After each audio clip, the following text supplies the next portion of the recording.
I'm the man now. Nobody ever gave a handout. For the stretch, talking grams loud. Cut them off and hand out. Bro talk, what's that about? Yo, what's going on, people? You know who it is. It's yours truly, Tay Wiz, of course, broadcasting live and direct from the Man Cave. For those subscribers out there that is not subscribed to the YouTube channel, hit that bell. If you're not subscribed to my Twitter page, hit that bird at TAE_WIGGS. Of course, the link to my website is down below. I know people wondering why you got this beard on. I'm representing James Harden, and I'm going to get to that in a minute. The Golden State Warriors captured Game 1 on the Rockets' home floor, 119-106. And we're going to start with the bad. I always start with the good. The bad is Trevor Ariza, 5 fouls with 8 points. Picked up some of the craziest and dumbest fouls I've ever seen in my life. When you play against a team like Golden State Warriors, you got to keep your hands to yourself. You can't be doing it. The ref's going to call touch fouls. I think Houston Rockets wanted to come out with decision urgency to play aggressive. And while they was playing aggressive, I think playing aggressive led to a lot of early fouls. I'm looking at P.J. Tucker. I always talk about if they want to win games, P.J. Tucker had to be your X factor in the starting lineup. He didn't give you nothing. 1 point. Over 3 from the field.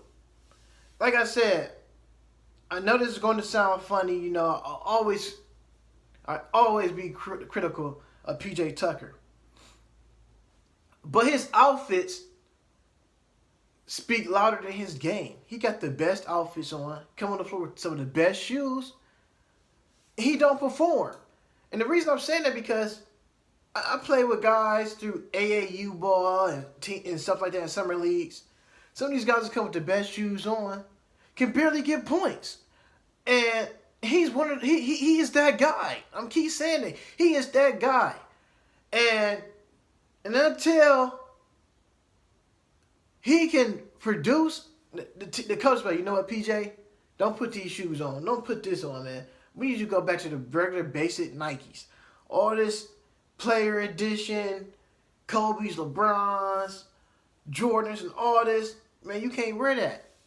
You not even putting up the type of numbers to wear those type of shoes yet. Go get you some regular team Nikes, red and white. They say Houston in the back, because your game is not your clothes and your shoes is not the swag that you claim you have and that drip that you have. It's not carrying over to the basketball court. For them to win games, he needs to do more. He wasn't. This team right here, he's supposed to be a defensive stopper, but he wasn't stopping anyone. This is like one of the worst games I've seen him play thus far in these playoffs. Clint Capella, I thought played pretty awesome. He had 2 blocks, 6 rebounds, and 12 points. He had a hell of a task. He either had to guard. Draymond Green was on him a little bit. Then KD, there's no way he can stop KD. There's no way. I'm watching KD just picking him apart, man. Just picking him apart. Chris Paul, the little pit bull, he's out there chippy elbowing Kevin Durant in the backside. I thought Chris Paul was gonna light the fuel under this team. I'm still trying to figure out what are the Houston Rockets' identity. Yes, he had 11 rebounds and 23 points, but the main thing from Chris Paul, he did play with that chip on his shoulder. They wanted this game, but the sad part about it, he only had 21 bench points. And 21 of these bench points, 15 of them came from Eric Gordon. Nobody else was in existence. Like I said, throughout the regular season, this team would catch lights out. This is going to be a long series. I thought on the good part, I thought the Houston Rockets guarded Steph Curry pretty well. Steph Curry had 5 fouls. That's one thing y'all didn't peep. But I thought if the Rockets was going to win, I think they was playing too much one-on-one ball. It's like every time I see James Harden with the ball, everybody stands around.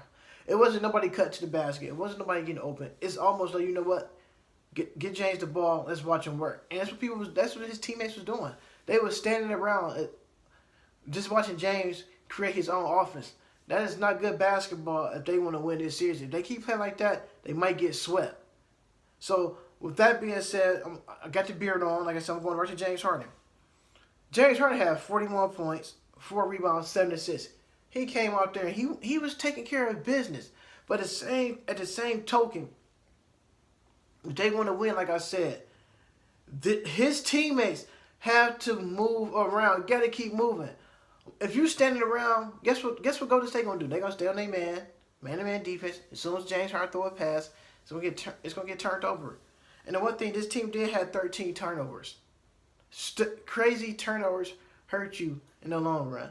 You cannot have crucial turnovers, especially going to the fourth quarter. I thought this team after the first quarter I thought they was on to something. At halftime, they was on to something. The score was tied up. I said, okay, all Houston got to do is come out with the same intensity that they had in the first quarter.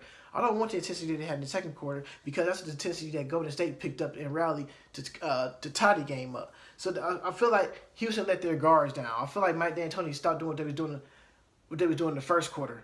And also on top of that, if you want to beat if you want to beat the Golden State Warriors, let's be honest, they got 4 legitimate superstars in Draymond, KD, Steph, and Clay. If you want to beat these guys, man, you got to keep moving the ball around. You have to keep moving the ball. You cannot play one-on-one basketball against the Golden State Warriors. They call they lineup the Hampton Five, the depth squad. Man, let's be honest, man. That squad right there, that lineup is no joke. That is no joke.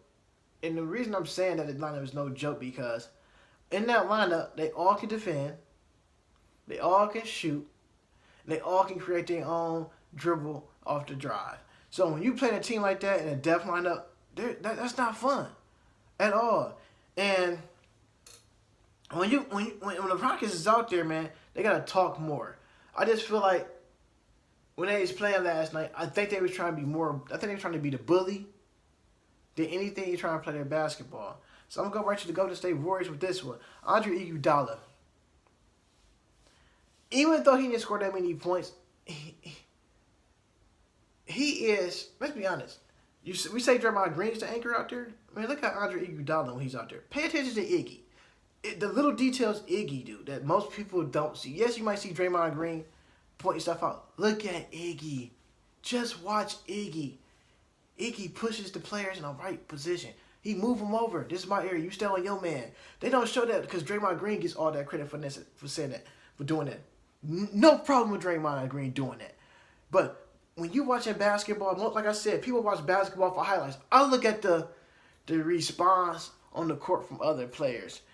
Golden State do a lot of talking on the floor amongst themselves, putting their players in the right position, especially Andre Iguodala on defense. Him and Draymond Green is pretty much the defensive anchors in that starting lineup because not only they defend, they move the players in the right direction for key steals. Iggy had 2 steals. That was great. 4 rebounds, 11 points.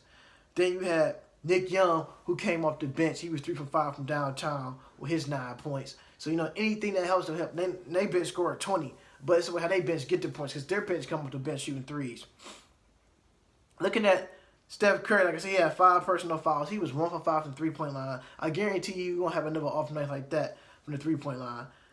He had 8 assists, 6 rebounds to go along with 18 points. The reason why he was 1 for 5, they was running him off the 3-point line. He can get any shot that he wants to, but if you want to play Steph Curry, you got to get up close and personal. And that's what they was doing on defense, getting up close and personal, make him uncomfortable in the space where he shoot threes, he just throw up anything. And I guarantee you he won't have another game like that.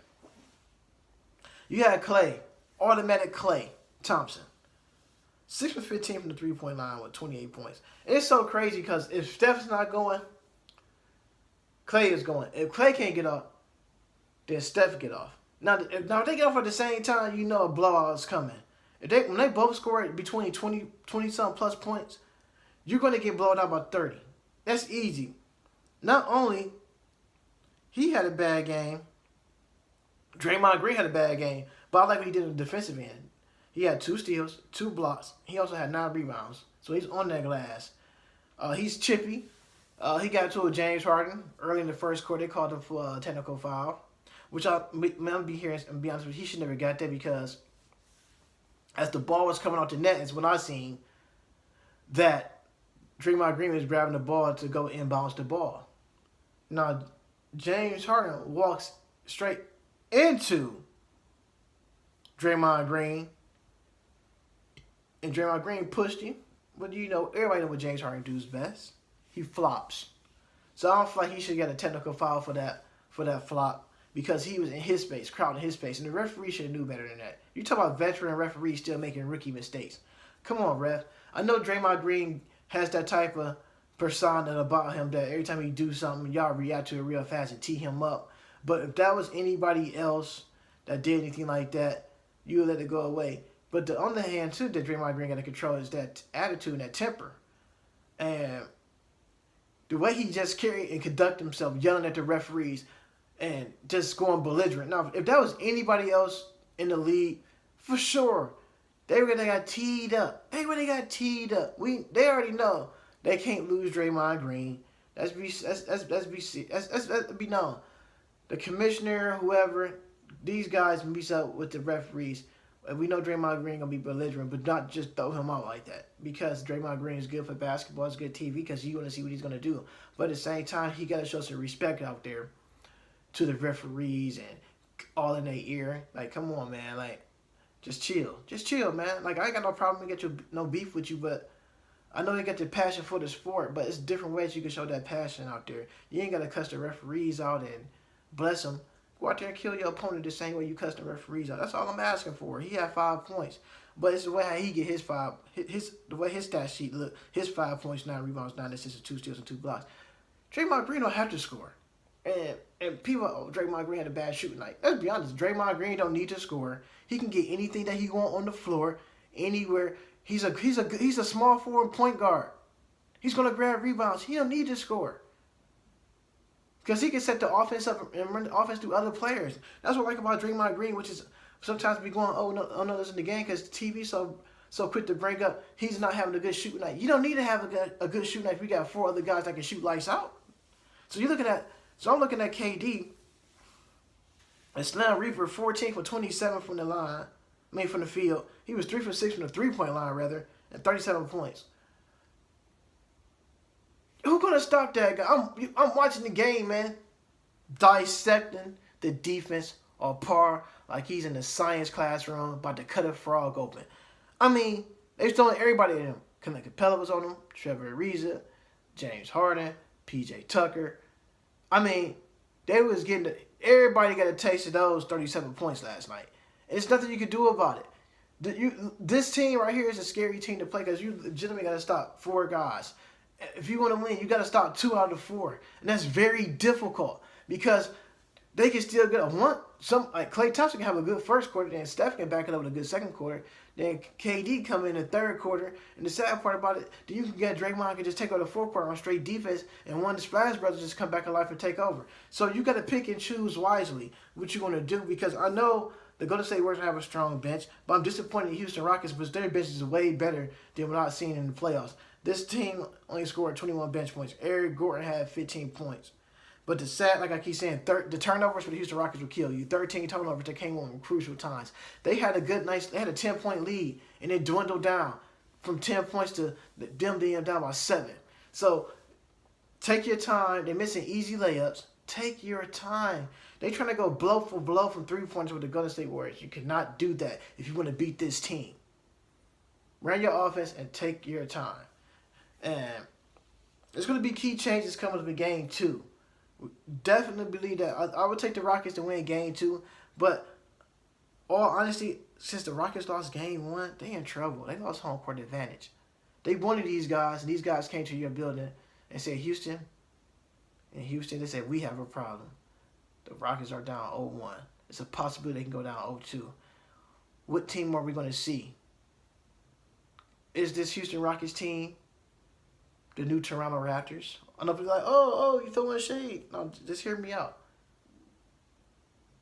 Number 1 seed in the East gets swept by the Cavaliers. Can the number 1 seed in the West get swept too by the Golden State Warriors? It's possible. It's possible. But if the Warriors playing like this, they can do it. If the Rockets keep playing like this, it's possible they can go home. What's their logo called? Run as one? Guess what? Y'all keep playing like this, y'all gonna run as one straight home. And with that being said, I'm telling you, it's front line for the man cave.